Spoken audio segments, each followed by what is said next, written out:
Vous connaîtrez la vérité et la vérité vous affranchira. Mesdames et messieurs, chers auditeurs en ligne, je vous souhaite la bienvenue sur l'émission Libérée, une émission que vous avez en ligne sur le site NBM Ministries et je vous suggère de l'écouter autant que vous pouvez. De NBM Ministries Libérée. Alors, Libérer, c'est cette émission-là qui se propose de nous ramener à la vérité de l'Évangile. La vérité de l'Évangile que nous avons dans les Saintes Écritures. Alors, je vous le dis dès maintenant, notre guide, notre boussole tout au long de cette émission sera certainement la Bible, les Saintes Écritures.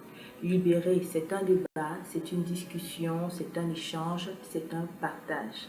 Si vous êtes assoiffé de vérité, si vous désirez grandir dans votre connaissance des Saintes Écritures, Libérer, c'est le compagnon dont vous avez besoin pour votre voyage au travers de la Bible. Bonjour, pasteur. Bonjour, Blandine. Je ne suis pas seule aujourd'hui, je suis avec un serviteur de Dieu. C'est ensemble que nous allons mener cet échange, ce partage, cette discussion pour nos fidèles auditeurs que vous êtes. Nous allons parler aujourd'hui de... Tu as besoin d'un sauveur. Tu as besoin d'un sauveur. Alors, qu'est-ce que ça veut dire? J'ai besoin d'un sauveur. J'espère que vous n'êtes pas en train d'être noyé dans un fleuve, dans votre piscine, j'espère que vous n'êtes pas en situation périlleuse. Nous parlons du sauveur de l'âme, du sauveur de votre vie. Effectivement, il y a un panoplie, vu la confusion de ce qui se passe quant à ce qui se passe à l'extérieur. Il est important pour nous de repréciser le contexte dans lequel nous allons pouvoir développer, élaborer et partager et conduire notre échange. Alors, je suis votre servante, la sœur Blandine Kanga, et le pasteur, c'est le révérend Jean-Michel Bappé. Enchanté de faire votre connaissance. Alors, pasteur, quand on dit tu as besoin d'un sauveur, alors je ne sais pas, je me réveille le matin, je vais au travail, je fais ma petite toilette, à la fin de la journée, j'ai toutes mes tâches au travail et tout. À la fin de la journée, je fais le bilan de ma journée, ainsi de suite. Après un mois, après j'ai mon salaire, peut-être que je suis mariée ou que je ne suis pas mariée, j'ai mes enfants à gérer et tout. Alors, comment savoir qu'on a besoin d'un sauveur? C'est quoi un sauveur au fait? En principe, c'est là toute la problématique de la question. Nous nous rendons compte que beaucoup de personnes vivent comme s'ils étaient les maîtres de leur vie. Beaucoup de personnes vivent comme s'ils étaient le fruit d'une génération spontanée ou alors d'un Big Bang. Et ils vivent comme ils l'entendent, ils vivent comme ils ressentent, sans toutefois se rendre compte qu'il y a des réalités qui gouvernent leurs actions. Il y a des réalités, il y a des lois, il y a des principes qu'ils doivent suivre sans toutefois connaître qu'ils sont issus d'un Dieu qui les a fait et auquel ils doivent rendre compte. Alors, il est donc important d'amener les uns et les autres à comprendre que au-delà de tout ce que nous vivons, au-delà de tout ce que nous faisons, au-delà de tout ce que nous ressentons, il y a un Dieu qui existe là-haut. Et ce Dieu a établi des principes. Et il a besoin de te réconcilier avec lui. De tout le besoin, de toute l'importance de cette émission, de toute l'importance d'un thème comme celui-ci. Parce que justement, nous nous sommes rendus compte que les hommes sont tellement occupés. Lorsqu'un homme se lève le matin, le premier souci, j'ai du boulot à faire. Mes enfants vont manger quoi?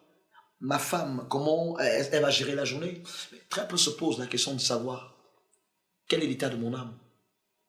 Où passerai-je l'éternité? S'il arrivait que je rendais l'âme aujourd'hui, je mourrais aujourd'hui, qu'adviendra-t-il de cela?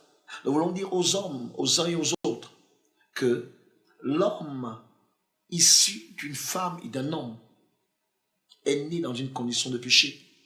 Et à cause de ça, d'après Romains 3, 23, tous ont péché et sont privés de la gloire de Dieu. L'homme a besoin d'être sauvé. Mais sauvé de quoi? Nous parlerons de ça tout à l'heure.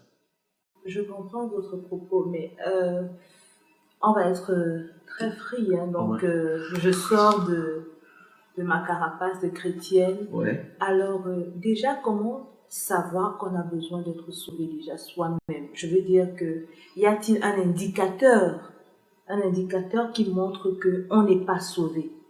Effectivement. Beaucoup de personnes, lorsqu'ils se lèvent le matin, ils ont une direction. Ils sont convaincus d'aller quelque part.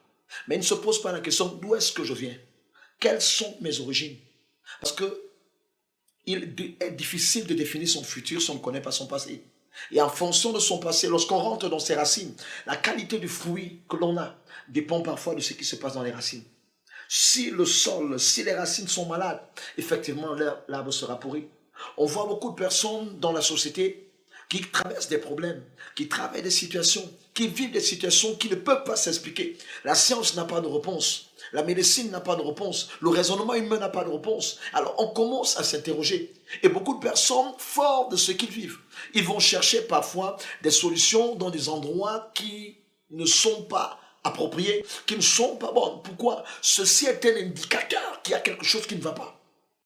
Alors, pasteur, je voudrais savoir, par exemple, je suis nantie, je peux me payer mes études, je peux m'occuper de mes enfants, je peux voyager comme je veux, je peux m'offrir tout ce dont j'ai besoin dans la vie. Oui. A priori, j'ai la possibilité de répondre à tous mes besoins, à tous mes soucis. J'ai autour de moi des gens que j'aime. En fait, je ne manque de rien, en fait. Alors, est-ce que quelqu'un comme moi, est-ce que j'ai aussi besoin d'être sauvé? Nous devons déjà comprendre que Paul, dans le livre de Romains chapitre 1, il parle des gens qui n'ont pas connu Dieu, qui n'ont pas glorifié Dieu. Paul dit que Dieu s'est révélé au travers de la nature. Dieu s'est révélé au travers de la création, mais l'homme a refusé de le reconnaître. Parce que le corps que tu portes, il est issu de quoi? Qu'est-ce qui justifie le fait que tu puisses tenir debout? Qu'est-ce qui justifie le fait que tes membres, tes narines ne peuvent respirer? Qu'est-ce qui justifie le fait que ton cœur peut battre sans s'arrêter?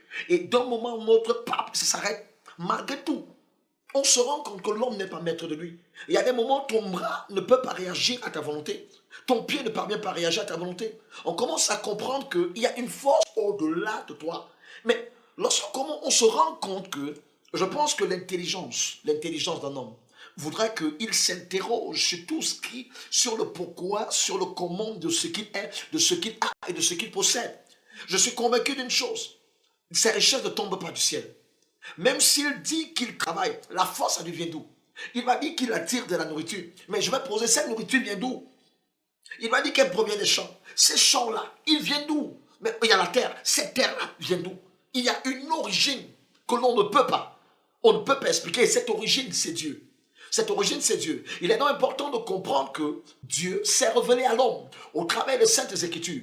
Et pour pouvoir comprendre cela, il faudra que nous puissions rentrer dans la Bible. Cependant, en regardant tout autour de nous, les phénomènes de la nature, tout ce qui se passe, la nuit, le jour, le soleil, la lune, les étoiles, il y a une raison qui justifie la résistance. Et cette raison-là n'est pas ex nihilo. Cette raison-là ne sort pas de nulle part. Cette raison-là est Dieu.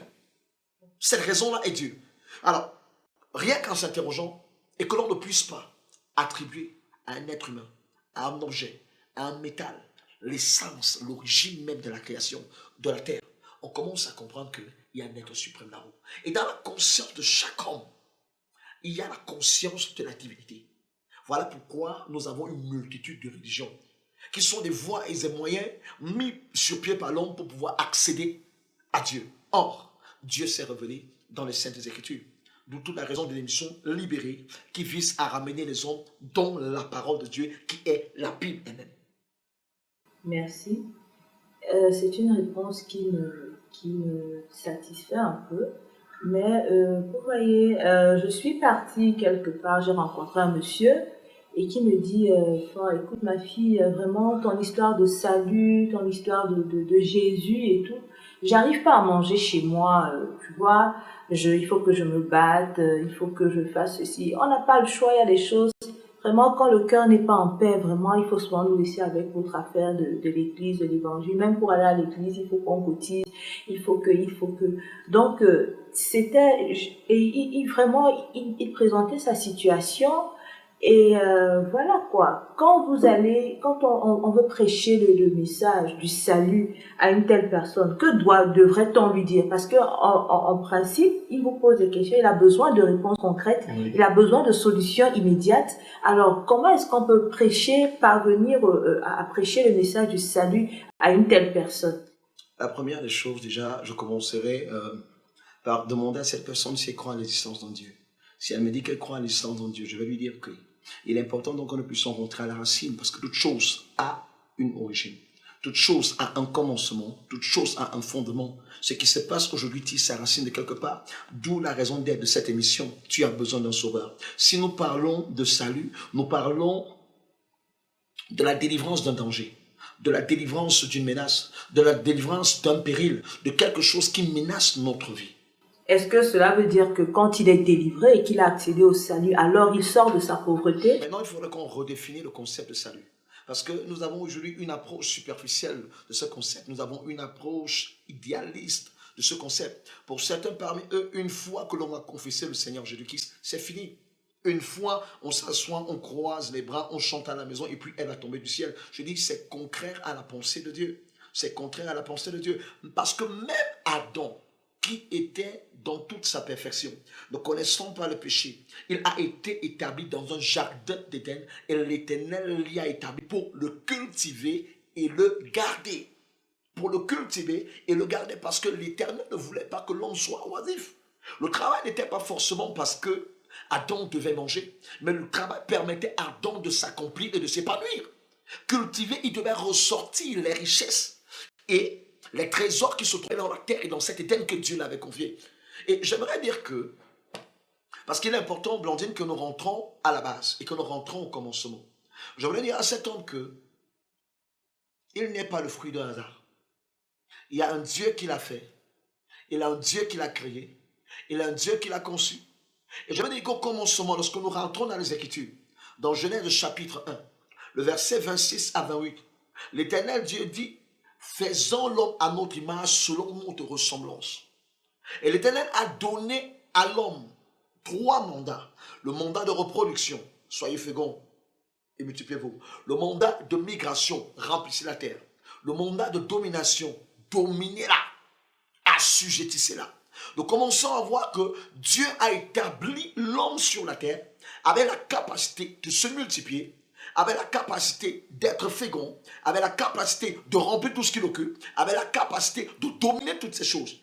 Au travers de cette image de Dieu en l'homme, l'homme avait le pouvoir d'exercer réellement son identité sur la terre, de pouvoir produire suffisamment. La terre lui obéissait pas parce qu'il travaillait assez, mais à cause de l'image de Dieu en lui. Et lorsqu'on parle de cette image, on n'est pas en train de parler d'un Dieu physique.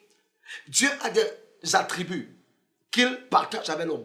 On les appelle en théologie les attributs communicables, c'est-à-dire que ce qu'il partage avec l'homme, la vérité, la pureté, la justice, la sainteté, et tout cela, Dieu les a partagés avec l'homme. L'homme exerçant cette nature divine en lui, portant cette image de Dieu, naturellement, la fécondité obéirait. Lorsqu'il parlerait à la terre obéirait. Lorsqu'il devrait se multiplier, elle réagirait. Je reviens sur ma question. Vraiment, c'est assez bénissant ce que vous êtes en train de dire, pasteur. Mais en même temps, est-ce que Dieu est contre le bien-être matériel? Est-ce que Dieu est contre le bien-être physique? Parce que, voilà, on est en train de parler de quelqu'un qui est dans une situation d'indigence assez prononcée et à qui on veut présenter le message du salut. Oui. D'accord? Voilà. Qu'est-ce qu'il faut? Il a besoin de solutions. Et puis, je parle pas seulement de pauvreté matérielle. De pauvreté matérielle. Il y a des personnes que vous retrouvez, je prends un exemple, voilà une femme qui vient de se faire violer ou qui est constamment abusée par son mari, qui est frappée, qui est battue. Voilà une dame, je sais pas, peut-être voilà un homme qui a vu tous ses rêves brisés. D'accord, voilà quelqu'un qui est qui est à la recherche d'un emploi, voilà quelqu'un qui n'est pas marié, qui vient de se faire larguer, voilà en fait toutes ces situations de la vie et vous avez en face quelqu'un qui est là et qui vous dit tu as besoin d'un sauveur. Franchement, est-ce que ça répond, est-ce que le sauveur répond à ces besoins que ces personnes présentent? J'aimerais dire déjà, Blandine, Dieu est le sommet de la perfection. En Dieu se trouve tout. Dieu est le créateur du ciel et de la terre. Dans Jean chapitre 1, on dit au commencement était la parole était avec Dieu et la parole était Dieu. Elle était au commencement tournée vers Dieu, tout fut par elle. Rien de ce qui fut ne fut sans elle. En elle était la vie et la vie était la lumière des hommes. On est en train de dire que rien de ce qui existe n'a été fait sans la parole. Tout ce qui existe a été fait par la parole. Ça veut dire boulot, ça veut dire richesse, ça veut dire santé, ça veut dire bonheur, ça veut dire amour. Toutes ces choses se trouvent. Et la Bible nous dit dans ce Jean chapitre 1 que la parole s'est fait chair, elle a habité parmi nous. Cette parole-là, c'est qui? C'est Jean. Le mot, l'expression parole, généralement, c'est une expression impersonnelle dans le grec. Mais Jean l'a personnalisé. Il a mis le pronom personnel « il ». Pour dire que cette parole-là est le Verbe incarné, c'est une personne qui est Jésus-Christ. Et on se rend compte que, lorsqu'on repart dans Genèse chapitre 1, lorsque Dieu a voulu créer les animaux, il a parlé à la terre. Sans la terre, les animaux ne sont rien. Lorsqu'il a voulu créer le poisson, il a parlé à l'eau. Sans les eaux, le poisson n'est rien. Lorsqu'il a voulu créer l'homme, il a parlé à lui-même. De la même façon que si on sépare le poisson de l'eau humaine, on sépare l'animal de la terre humaine, si on sépare l'homme de Dieu radicalement, la mort est établie. Et le Seigneur l'a dit, sans moi, vous ne pouvez rien faire. Ça veut dire que lorsque nous disons à ces personnes qu'elles ont besoin d'un sauveur, nous sommes en train de leur dire, repartons à la source. Repartons à la source. Ces différents problèmes témoignent qu'il y a quelque chose qui manque quelque part. Il est donc important de retourner sur ses pas pour pouvoir retrouver le problème, pour pouvoir identifier le problème et se reconnecter à la source. C'est comme si quelqu'un qui a soif, et on pose la question, qu'est-ce qu'il faut faire pour étancher sa soif? Je lui dirais, écoute, tu as besoin d'aller retourner à la source. Ça peut être une rivière, ça peut être un robinet. Mais tu as besoin de retourner à la source pour pouvoir être étanché dans ta soif. Et je veux dire une chose, au-delà de ça, parce qu'il est important que nous appesantissions sur le concept de sauveur. Pourquoi? Lorsqu'il y a quelque chose qui ne va pas, lorsque ces personnes-là viennent étant brisées, étant déchirées, c'est qu'il y a un problème. C'est vrai, on va me dire que, est-ce que ceux-là même qui confessent le Seigneur Jésus-Christ ne passent pas par le tel Christ? Est-ce que ceux-là même qui confessent le Seigneur Jésus-Christ ne passent pas par de telles difficultés? Mais je vais dire une chose. Il y a une différence entre les pleurs d'un orphelin et les pleurs d'un fils qui a un père. Tous peuvent pleurer. L'orphelin, quand il pleure, il n'a pas d'espérance. Le fils, lorsqu'il pleure et que son père est vivant, il a une espérance. Pourquoi? Lorsque papa entendra mes cris, papa répondra. Est-ce qu'on me dit que Dieu se plaît à nous voir souffrir? Je ne crois pas. Parce que la volonté parfaite de l'homme, de Dieu pour l'homme, dans Genèse chapitre 1, c'était la perfection. Lorsque Dieu a voulu faire l'homme, il a regardé à l'image de quoi je pouvais faire l'homme. Qu'est-ce qu'il y avait le plus parfait? Et il s'est rendu compte qu'il était le summum de la perfection. Et il fit l'homme à son image et selon sa ressemblance. Ça veut dire clairement que en Dieu, nous avons tout ce que nous obtenons. Maintenant, le problème à se poser, sur le comment nous rapprocher de ce Dieu, comment expérimenter le salut, qu'est-ce que c'est que le salut réellement? Voilà, c'est justement la question que je m'apprêtais à vous poser. Qu'est-ce que le salut? C'est quoi le salut? Est-ce que c'est une potion? Est-ce que c'est une nouvelle identité? Est-ce que c'est l'onction? Ah, c'est vrai. Est-ce que c'est l'onction? Est-ce que c'est une imposition de main? C'est quoi le salut en fait?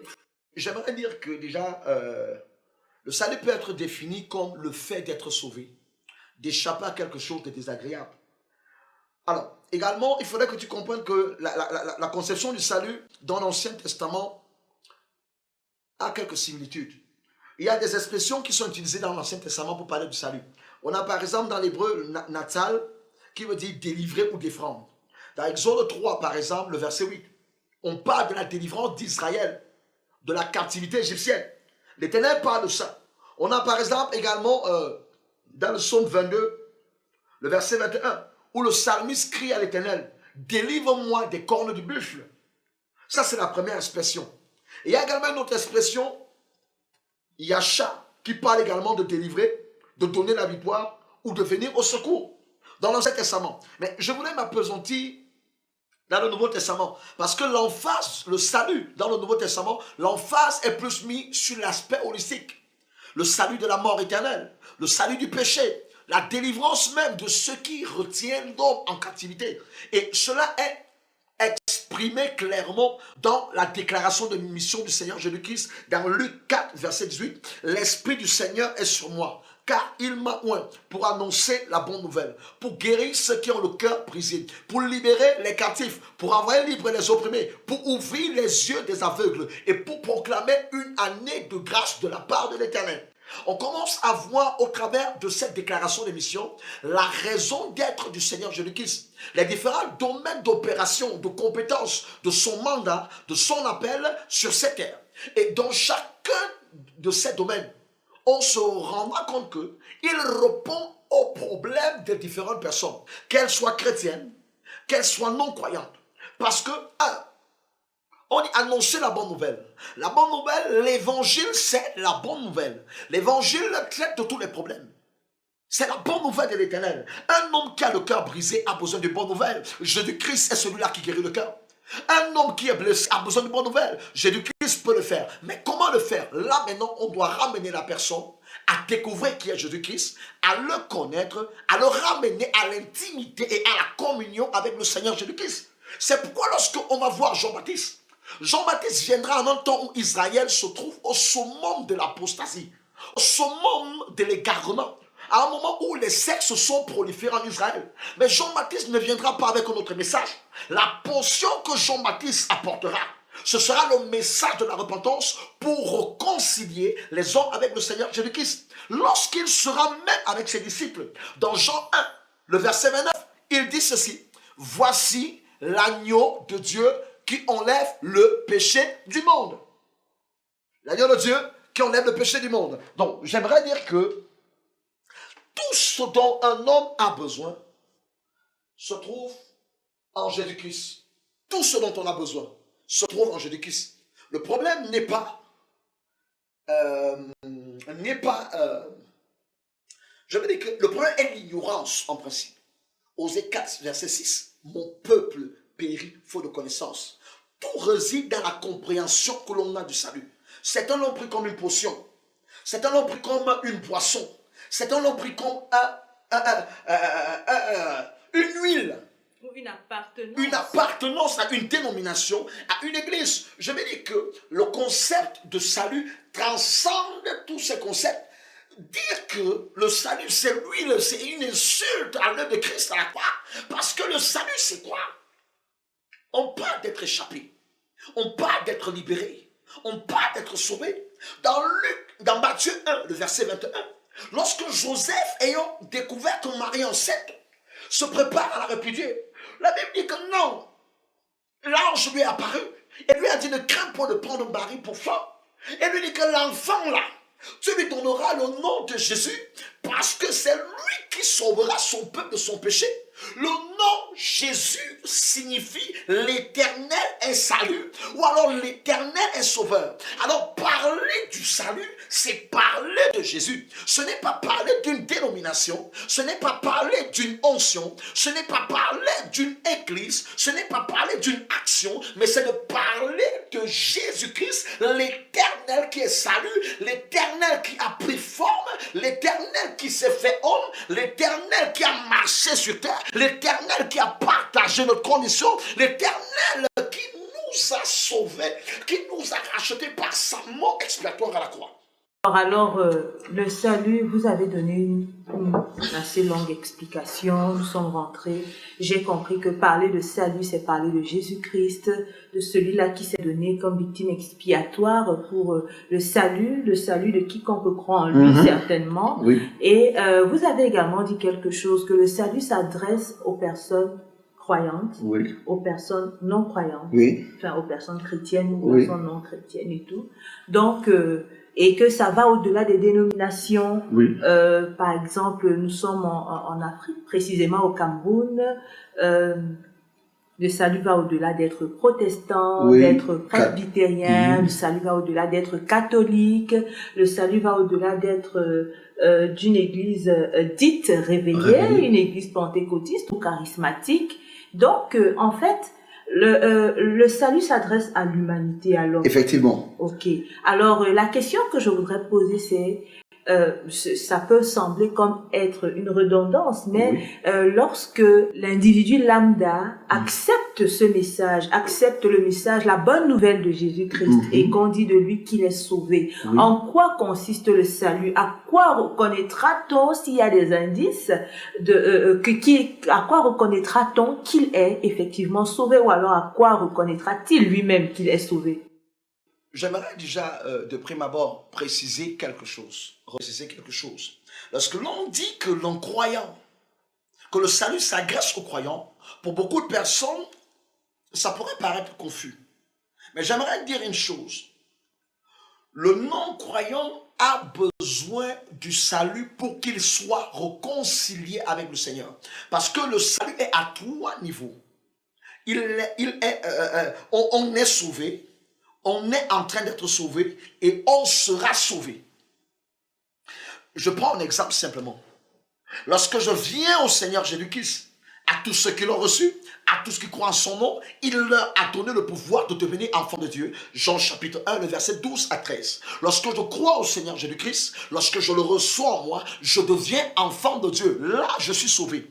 Par la foi en Jésus-Christ, par la repentance en Jésus-Christ. Maintenant, je suis en train d'être sauvé. La Bible nous dit que travaillons à notre salut avec crainte et tremblement. Et le Seigneur dit dans le livre d'Apocalypse que celui-là qui persévérera, qui vaincra, je n'effacerai point son nom du livre de vie. Ça veut dire que l'homme doit travailler à son salut au quotidien par le processus de la sanctification par lequel il se met le Saint-Esprit opère en lui et il coopère avec le Saint-Esprit pour qu'il soit revêtu de cette nature de Christ de plus en plus. Parce que Blondine, tu t'accorderas avec moi. Malgré le fait que tu aies donné ta vie à Jésus-Christ, il arrive que tu te mettes en colère. Il arrive parfois que les mauvaises pensées traversent ton esprit. Mais cela ne veut pas pour autant dire que tu n'es pas sauvé. Cependant, l'Éternel dit dans 1 Pierre 1,16, il dit, soyez saints comme votre Père céleste est saint. En d'autres termes, travaillons à nous mettre à part. Coopérons avec le Saint-Esprit pour nous dépouiller du vieil homme comme Éphésiens nous le dit. Que nous dépouillons de cet être charnel, que nous nous dépouillons de cette force du péché à l'intérieur de nous. C'est très important que nous comprenions. Et nous serons sauvés. J'ai parlé de nous sommes sauvés. Nous sommes en train d'être sauvés. Et nous serons sauvés. Nous serons sauvés pourquoi? Parce que la Bible nous enseigne que lorsque le Christ apparaîtra, nous serons semblables à lui. Nous revêtirons l'immortalité. Ça veut dire que nous allons revêtir cette nature qui est propre à Christ. Apocalypse 21 nous dit qu'il n'y aura plus de pleurs. Il n'y aura plus de larmes. Il n'y aura plus de douleur, il n'y aura plus de cris. Pourquoi? Parce que nous aurons revêtu l'incorruptibilité. Aussi longtemps qu'on a ce corps avec lequel nous vivons, de temps en temps, la nature pécheresse s'efforcera à se manifester. Mais je reviens avec ma question, hein, Oui. pasteur. Vous avez Dévié. un peu éludé ou sinon contourné ma question. Oui. En quoi consiste le salut? S'il y a des indices, s'il y a des signes, à quoi reconnaîtra-t-on qu'un tel est sauvé ou à quoi reconnaîtra-t-il que lui-même est sauvé? Est-ce que c'est quelque chose, est-ce qu'il y a une lumière qui s'allume, je sais pas moi, est-ce que c'est il a des yeux qui deviennent des langues de feu? Est-ce que ça roulera sur le sol, il se mettra à crier. Est-ce qu'il y aura des anges qui vont l'accompagner pendant qu'il est en train de marcher? À quoi reconnaîtra-t-on qu'un tel est sauvé? En quoi consiste le salut en réalité? Jean-Baptiste a commencé à répondre à cette question en son temps. Lorsqu'il est au chapitre 3 de Matthieu, il commence à prêcher l'évangile et que les masses commencent à venir à lui. Et que les masses commencent à venir à lui et il dit, repentez-vous, ne vous contentez pas de dire que nous avons Abraham pour père, mais produisez les fruits dignes de la repentance. Et dans Luc, il revient dessus, l'évangéliste Luc nous rapporte dessus. Il dit, lorsque les soldats lui posaient la question, que devons-nous faire? Maintenant que nous avons cru à ce message, que devons-nous faire? Il leur dit, ne prélevez pas au-delà de ce qui vous est prescrit. Ça veut dire clairement que c'est un changement, c'est au travers de la repentance qu'on sait exactement qu'un homme est un sauvé. Je préciserai encore, la repentance n'est pas la confession. La confession est une étape de la repentance. Le mot repentance dans le grec, c'est métanoïa, qui veut dire un changement de pensée qui entraîne un changement d'attitude. Ça veut dire qu'on doit voir au travers de la personne un changement dans sa manière de penser. On doit pouvoir voir au travers de la personne un changement dans son attitude. Et lorsque un homme change, par exemple, vous êtes là, si vous avez un vêtement blanc, on n'a pas besoin de poser la question à 30 personnes pour connaître si votre vêtement est blanc ou noir. Tout le monde verra, à moins que cette personne soit daltonienne ou alors elle soit de mauvaise foi. Mais je dirais clairement que lorsque c'est blanc, tout le monde voit blanc. On les reconnaîtra à leurs fruits. Ce n'est pas une potion. Ce n'est pas une boisson. Ce n'est pas une parole. Mais c'est un fruit qui est produit. Lorsqu'on parle de fruit, ça ne parle pas de don. Le don, on te le donne, c'est sans effort. Le fruit, tu le produis, c'est un processus de travail, de collaboration, de coopération de la personne avec le Saint-Esprit, où on voit la nature de Christ se manifestant dans cette personne. On voit dans son discours, on voit dans ses pensées, on voit dans ses attitudes, on voit dans son comportement. Celui qui volait, par exemple, commence à avoir une sacrée de vol. Celui-là qui vivait dans la débauche commence à avoir une haine de la débauche. Celui-là qui menait une vie en dehors des principes de Dieu commence à être dégoûté par cette vie du dehors. Et j'aimerais préciser, la repentance n'est pas un concept. La repentance est un changement de nature. On travaille à revertir la nature de Christ. D'où on parle encore de régénération. Vous parlez de changement de nature, alors je rebondis là-dessus. Quelle est la nature dont on doit se séparer? Cette nature-là qui doit être régénérée, qui doit être changée, la nature qu'on doit abandonner. Parce que, voyez-vous, on parle de salut, de régénération, peut-être à quelqu'un qui n'est pas un renégat. Oui. Je veux dire, qui est poli, qui respecte tout le monde, qui n'a jamais tué, qui ne ment pas, quelqu'un qui respecte sa parole, quelqu'un qui ne vole pas, qui est fidèle à son épouse ou à son époux, qui enseigne droitement ses enfants, qui gagne honnêtement son pain quotidien. Voilà, à une telle personne également, quand on lui parle de salut, bon, enfin, quelle est la nature dont on doit se séparer quand on est sauvé? J'aimerais dire qu'on doit se séparer de la nature de péché. Être de bonne moralité ne fait pas de toi un homme sauvé. Beaucoup de personnes disent, lorsque tu leur parles de Jésus, disent, je ne mens pas, je ne déteste pas mon voisin, je n'insulte pas, alors je suis sauvé. J'aimerais préciser une chose, c'est une affaire de nature. C'est une affaire de nature et la repentance est la clé. La foi en Jésus-Christ, la repentance sincère sont la clé et l'action du Saint-Esprit sont les clés nécessaires pour ce changement de nature. Je dis encore la repentance, la foi en Jésus-Christ et l'action du Saint-Esprit sont les éléments capitaux et fondamentaux pour ce changement de nature. J'aimerais dire, dans Genèse chapitre 1, l'Éternel a créé l'homme à son image, selon sa ressemblance. Il a décidé délibérément de partager certains de ses attributs avec l'homme.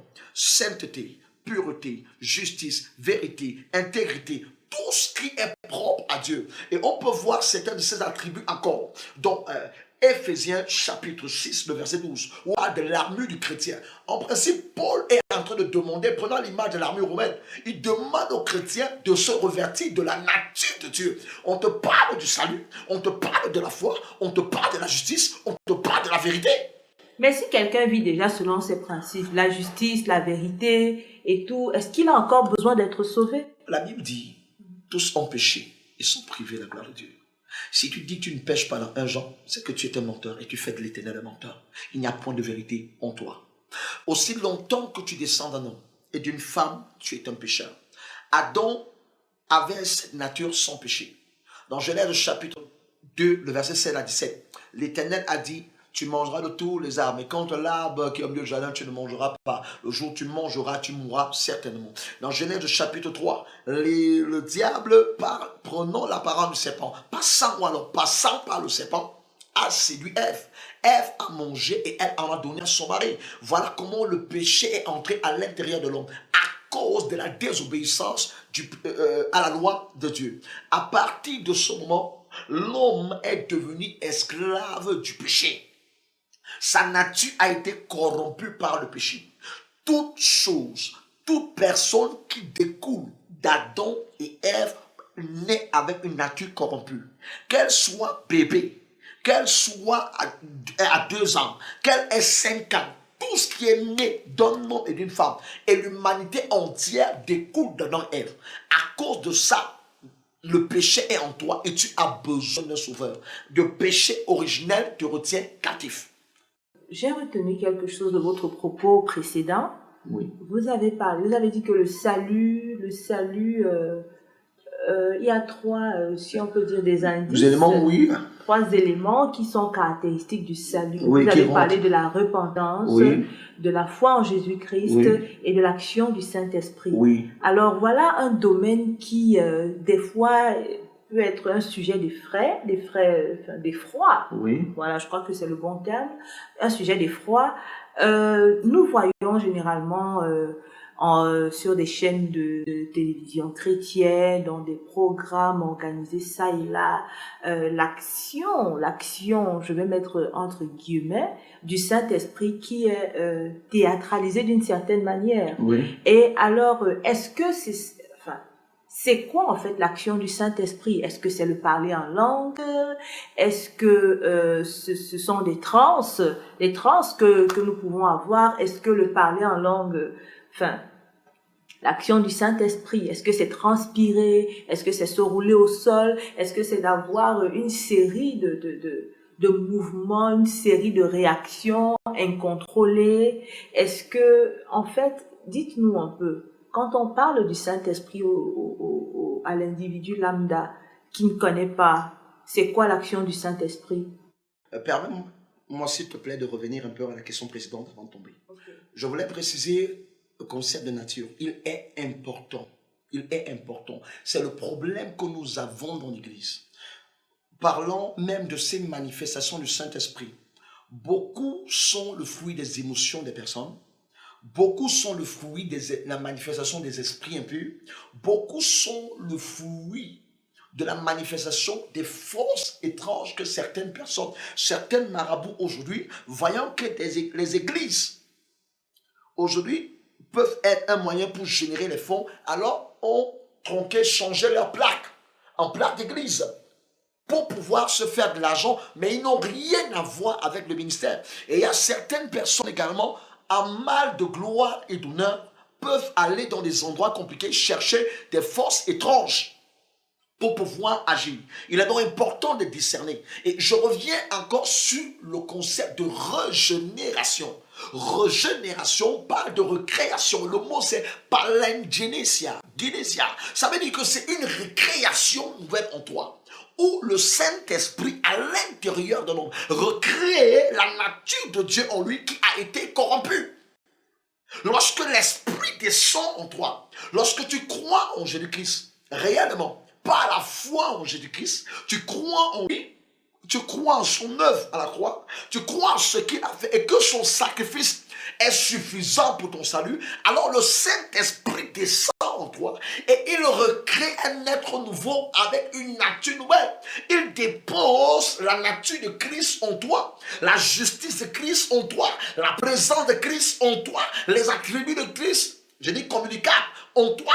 Il dépose Christ en toi. Désormais, à ce moment, tu es un enfant de Dieu et tu dois commencer à marcher pour devenir mature, comme Paul le dit dans Galates.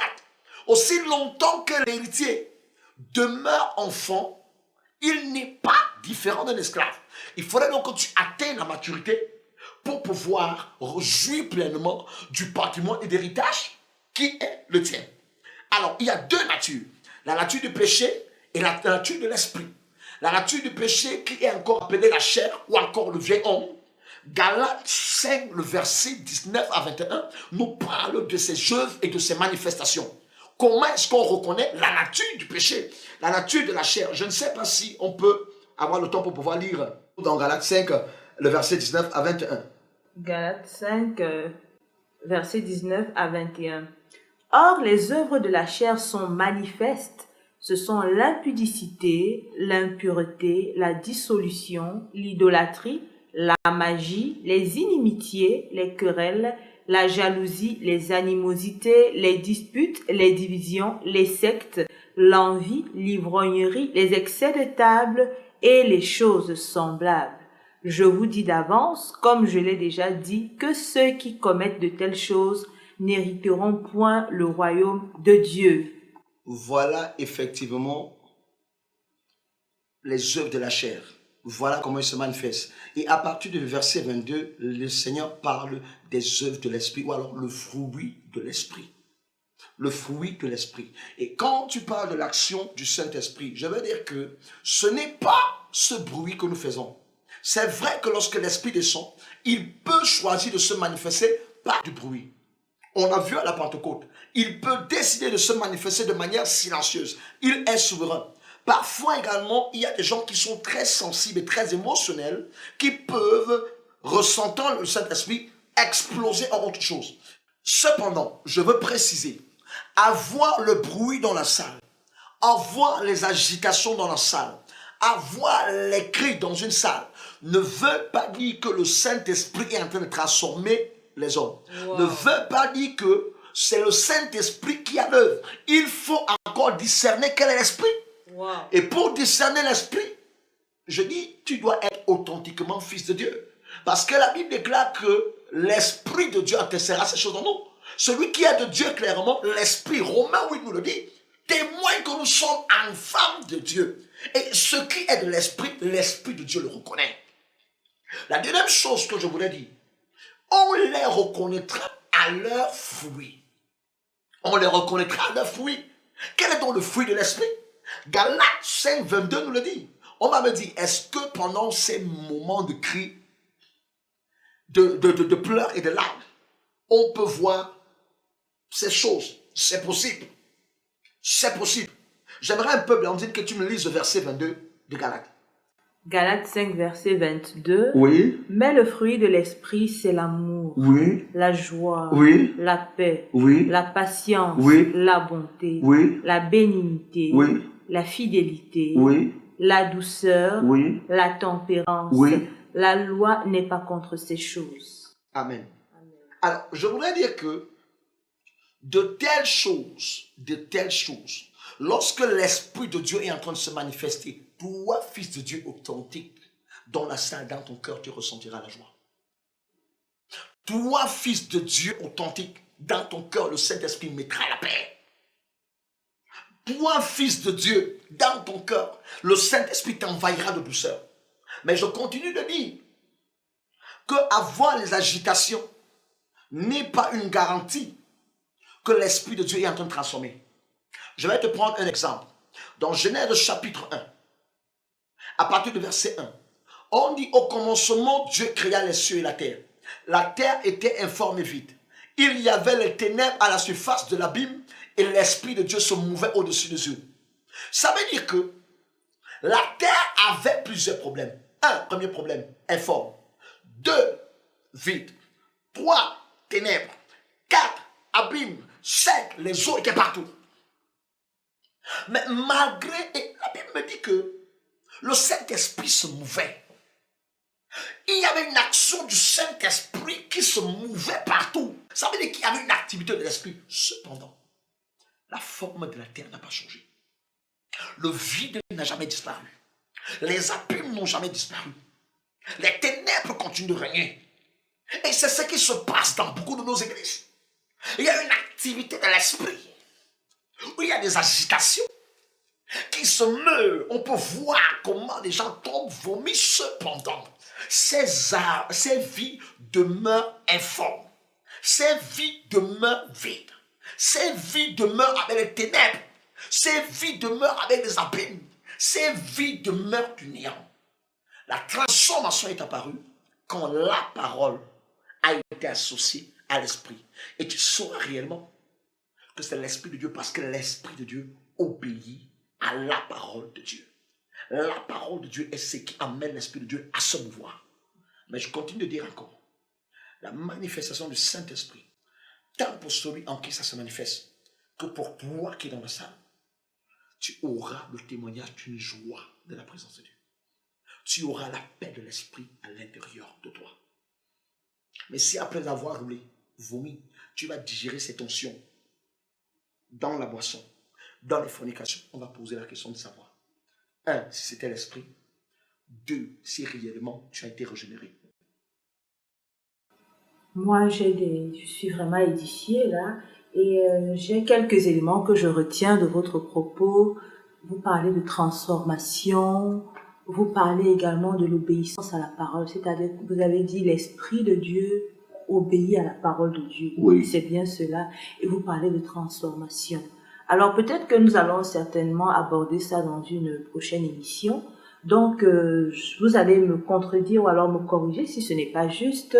Le salut, lorsqu'on parle du salut, on parle du Sauveur et que, ou alors lorsqu'on a accepté le Seigneur Jésus comme Seigneur et Sauveur, c'est par la foi qu'on l'accepte, Oui. qu'on confesse, Oui.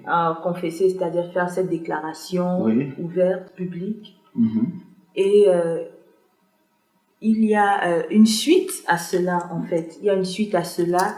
Et c'est à ce niveau qu'on observe la transformation, la régénération. OK? Donc, voilà, il y a certainement un mode de vie qui va s'en suivre. Oui. Donc, on parle de se dépouiller du vieil homme. Vous avez parlé de se dépouiller du vieil homme. Vous avez également parlé on a parlé en lisant dans Galates de ces choses-là, cette nature dont on doit se séparer, les envies, les querelles, l'impureté, la fornication et ces choses. Alors, quand je vous regarde, pasteur, je vois que vous êtes jeune et quand je me regarde, je sais que je suis jeune.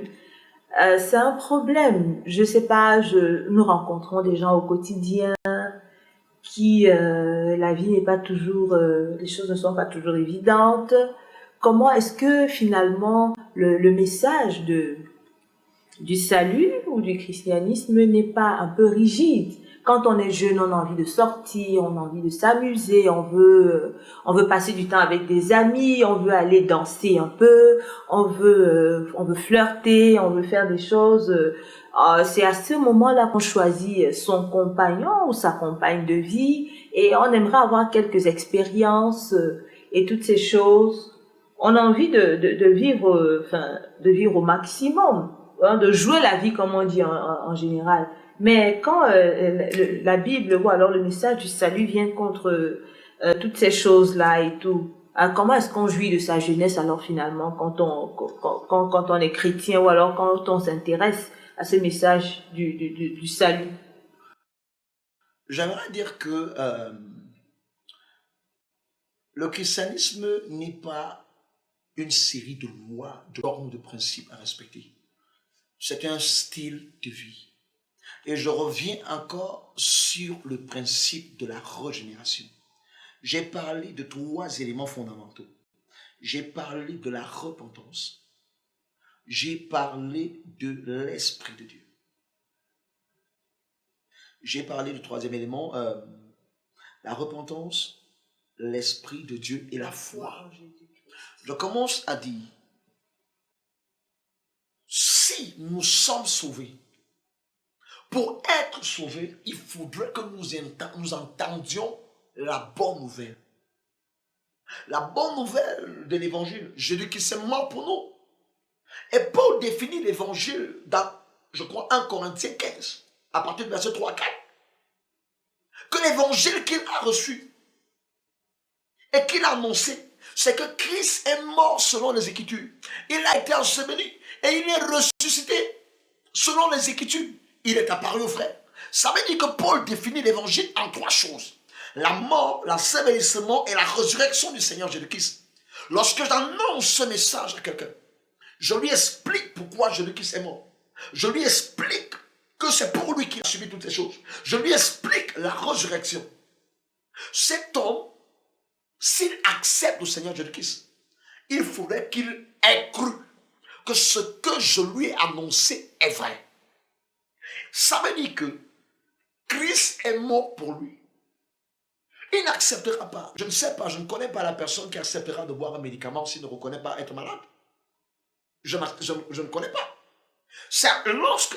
L'évangile vient comme un médicament pour guérir la personne de la maladie du péché.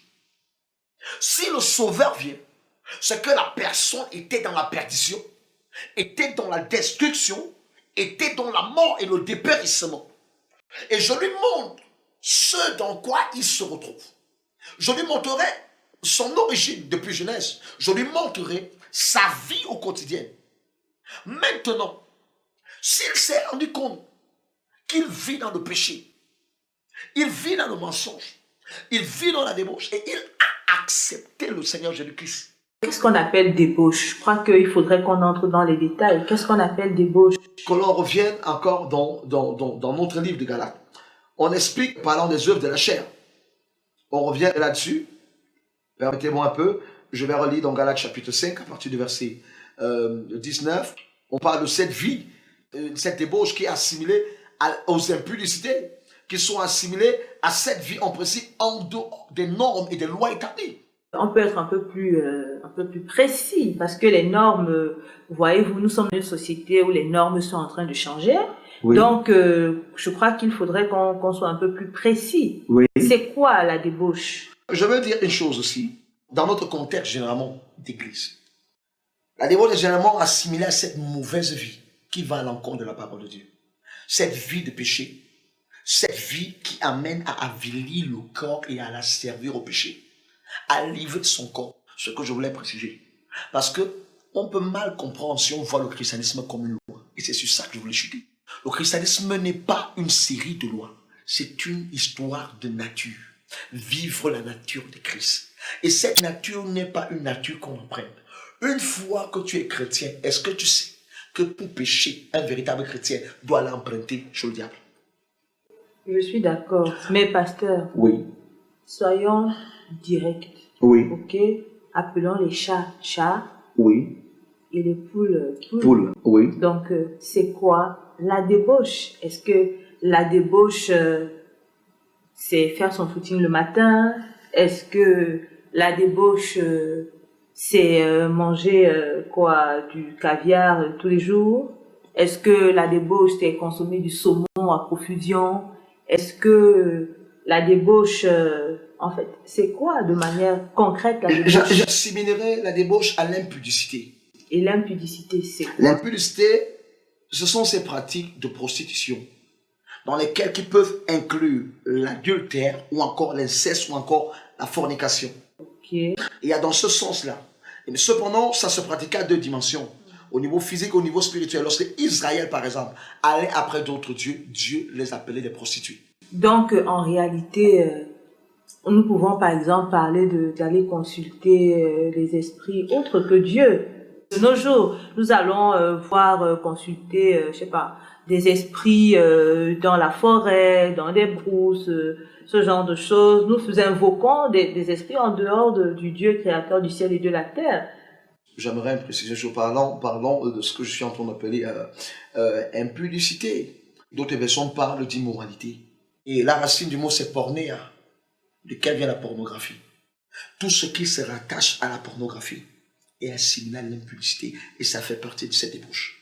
Tout ce qui accompagne cette vie avilissante, où on livre son corps au péché, où on fait de lui l'esclave de péché au point où on ne peut pas se contrôler. J'ai un collègue pasteur qui recevait une jeune fille et la jeune fille est venue confesser. Elle dit, pasteur, je suis lié par un esprit, je vis dans la masturbation.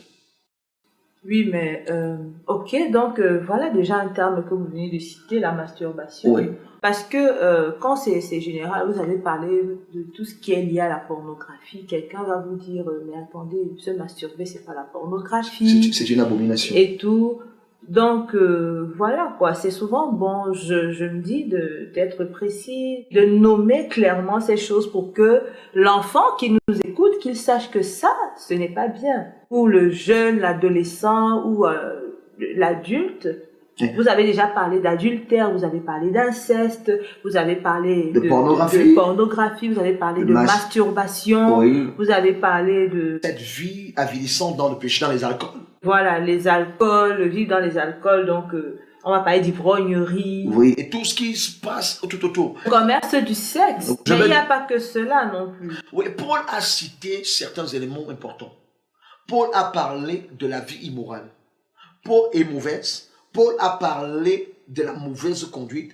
Paul a parlé de l'adoration des faux dieux. Paul a parlé de ceux qui pratiquent la sorcellerie. Paul a parlé de ceux qui détestent les autres. Paul a parlé de ceux qui se disputent. Paul a parlé de ceux qui sont jaloux. Paul a parlé de ceux qui se mettent sauvagement dans la colère, qui vivent, qui en font un style de vie. Paul a parlé de ceux qui cherchent à passer devant tout le monde. Paul a parlé de ceux qui divisent. Donc, ce que nous allons faire, oui. Nous allons prendre deux versions, deux traductions différentes oui. et lire ce même passage de Galates. Okay. Je voudrais dire que je reviendrai sur le concept de débauche parce que je pense que nous prendrons le temps pour élaborer. Alors, les éléments que j'ai donnés rentrent dans ce concept. Dieu permettant, nous aurons le temps pour pouvoir nous appesantir réellement là-dessus. On va lire deux versions. Nous allons lire dans Pain de vie et dans 8 secondes. Nous allons commencer par 8 secondes, Galates 5, versets 19 à 21. Galates 5, versets 19 à 21, nous lisons dans 8 secondes. Or, les œuvres de la chair sont manifestes. Ce sont l'impudicité, l'impureté, la dissolution, l'idolâtrie, la magie, les inimitiés, les querelles, les jalousies, les animosités, les disputes, les divisions, les sectes, l'envie, l'ivrognerie, les excès de table et les choses semblables. Et il est dit, je vous dis d'avance, comme je l'ai déjà dit, que ceux qui commettent de telles choses n'hériteront point le royaume de Dieu. Regardons un peu cette autre version de Parole de vie. Ok, dans Parole de vie, ce que les désirs mauvais produisent, on le voit bien. Ils mènent une vie immorale et mauvaise, ils se conduisent n'importe comment. Ceux-là qui vivent selon ce désir. Ok, ils adorent les faux dieux, ils pratiquent la sorcellerie, ils détestent les autres, ils se disputent, ils sont jaloux, ils se mettent en colère, ils cherchent à passer devant tout le monde, ils se divisent en partis et en groupes opposés. Ils veulent ce que les autres possèdent, ils boivent trop, ils mangent trop et ils font encore bien d'autres choses semblables. Je vous avertis, et je l'ai déjà dit, ceux qui font ces choses-là n'auront pas de place dans le royaume de Dieu. Je pense que c'est assez clair. Nous avons pu lire dans deux versions et en guise de conclusion, ce que je voudrais dire à l'auditeur que tu es, vous allez certainement, je crois que c'est un message qui doit s'adresser à l'individu qui nous écoute, à la personne qui nous écoute. Alors, bien-aimé, tu nous écoutes partout où tu es, pose-toi la question de d'où tu viens. Tu ne t'es pas créé toi-même, tu ne sais pas quelle est la science qui a fait en sorte que tu puisses naître, que ce spermatozoïde, que cet ovule-là puisse créer la merveilleuse personne que tu es. Alors tu ne t'es pas créé toi-même et certainement tu as un mode de vie qui a quelqu'un de plus aguerri ou sinon de plus indiqué qui maîtrise ce mode de vie-là. Il y a quelqu'un de plus indiqué qui maîtrise le mode de vie ou alors le mode d'emploi de ta vie et tu devrais le consulter. Et cette personne, c'est l'Éternel créateur du ciel et de la terre, celui qui te donne le souffle de vie au quotidien. Alors, l'idéal, c'est que tu rentres à lui. L'idéal, c'est que tu reçoives ce message du salut afin que tu puisses vivre en nouveauté de vie, que tu puisses vivre de manière à lui être agréable. Et j'aime toujours cette illustration quand on parle de la télévision, lorsque la télévision nous est livrée, elle nous est livrée avec la facture, avec également la notice d'emploi, ok? Donc, au lieu d'essayer de manipuler, d'appuyer un bouton après l'autre, il faut rentrer à la notice. Il faut rentrer à la notice et généralement, quand il y a un problème, on peut arriver à recourir aux fabricants. S'il y a même une erreur, des fois, on nous livre des télévisions où il y a eu des erreurs Dans la série, oui, des erreurs de fabrication et tout. Il n'y a que le fabricant qui est la personne la mieux indiquée pour résoudre ce genre de problème. Alors, ne résiste pas à cet appel. Ne résiste pas à cet appel. Viens à Jésus, viens à ton Sauveur, viens à ton Créateur, reviens, retourne à ta source pour reprendre l'expression du pasteur Jean-Michel. Alors, est-ce que vous avez un message à adresser directement à l'endroit de cet auditeur-là qui nous écoute? Tu as besoin